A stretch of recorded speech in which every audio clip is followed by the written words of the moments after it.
Back in Kidnap Town, Simon has finished his work, and the teacher thinks this place will be good for River. A place where folks take care of each other.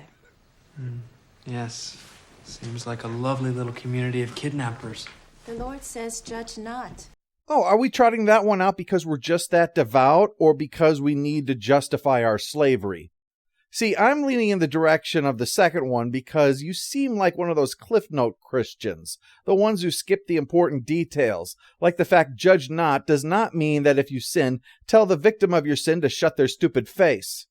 What the Lord said, idiot, is go and sin no more, not go forth and human traffic in my name. But I'm sure we can count on a laissez-faire approach to sin from this lady, right? I'm sure that she's not going to get all Old Testament on us, right? Yeah, let's see how long this lasts. River spends some time playing with this little girl, Ruby, who's been mute for the last 2 years. But then she slips away to pick some hodgeberries. Simon talks about finding some like this when they were a kid, and that brings a moment of lucidity for her. Or rather, that River recognizes her frequent lack of lucidity. And that Simon doesn't ever think that she took him from his life, even though she knows that she did. But as he says, everything he has is right here when he's with her.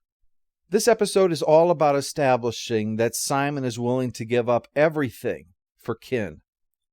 Unfortunately, the lucidity flees all too quickly, and with that, River's ability to read the room. She says what's affecting Ruby out loud in front of the teacher, the mother snapping and murdering her sister, which the teacher knew about already, of course. But then River adds that Ruby didn't say anything to her. She can't. She's a mute, duh. Well, her knowing that means only one possible thing.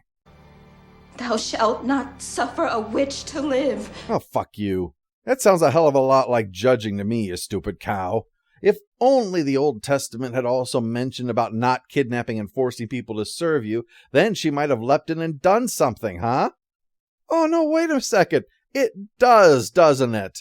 Thou shalt neither vex a stranger nor oppress him, for ye were strangers in the land of Egypt. Did you not read that part? Oh, well, I understand it's buried pretty deep in the Bible. Why, it's a whole 3 verses after the one you just quoted. 3 verses. Do you have any idea how short that is in the context of the Bible? That's the number of verses that were required to list the subcontractors for building the tabernacle, and that's not even a joke.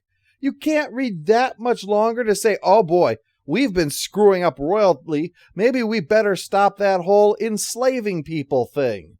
I don't know, I'm an old-fashioned kind of guy. My thought is that if you plan to kill somebody, maybe you should read the fine print first.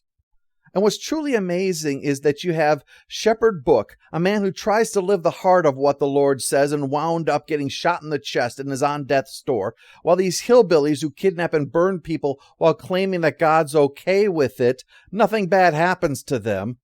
If you told him that, he wouldn't be sitting around complaining about how unfair all that is. You know what he would probably say? He'd say that him being shot was the Lord's way of getting Mal to see the kind of man he himself is and turn him closer to the righteous path. And if that's what it took, he'd take 100 bullets. Of course, I'm betting he'd hope it doesn't come to that. But the point is, that's 1 for the mustache preacher and 0 for Salem 2 Pyrotechnic Boogaloo. Shepherd Book quotes the Bible to inspire himself and those around him to be the best they can be. They quote the Bible to justify being as awful as they can get away with. Well, you know, it's damn lucky that she didn't even read the next verse, because that one says that you should kill people who fuck animals. Because this does not look like a community that keeps their flies shut around the livestock. In the past, Simon's father bails him out of jail for trying to talk to somebody about River, and Pops is livid. He makes clear that if Simon ever winds up in trouble again, he's going to leave him in it. It shows the depth of their commitment to the status quo, that it even trumps family, to keep their station and their reputation intact. It goes unstated, but that gives Mal's abandonment of them some much-needed context. Choosing to protect River means Simon is in this alone. People won't ruin a good thing that they have going for them if it means to help them out. Now the townsfolk want to burn her at the stake, unless the leader of this town can see that this whole thing is ridiculous. You sick? and he was getting better. You were alone in the room with him. The super genius has the survival instincts of the average gummy bear. Simon tries appealing to them, even fighting them, but they're ignorant hill people, and so Simon just plans to burn right along with her, symbolic of his willingness to give up everything for her, now even his life. So it's a lucky thing that Serenity is there. Here's the guy there just in the nick of time. What does that make us? Big damn heroes, sir. Ain't we just? Yep, they've come back, forced the townspeople to cut River free, and it's off to space where there's only those needles in the eye people to worry about, rather than being burned alive. But, putting now what I said about Simon's father into context, Mal's explanation for returning for them means much more than the words themselves. Why did you come back for us? You're on my crew. Yeah, but you don't even like me. Why'd you come back? You're on my crew. Why are we still talking about this? Safe is uneven. It has some great lines in it. Big Damn Heroes is bigger than this show now. But it also gets way too into its own language nuances to the point that it just doesn't quite work all the time.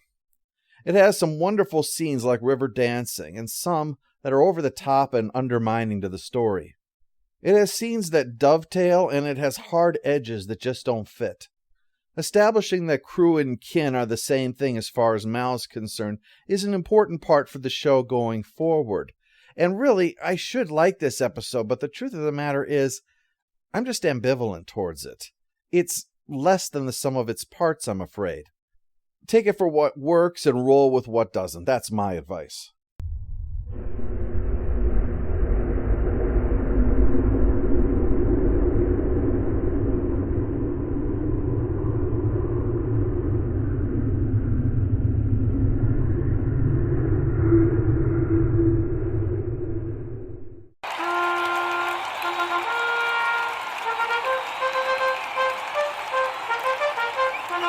All hail the Overlord! All hail the Overlord!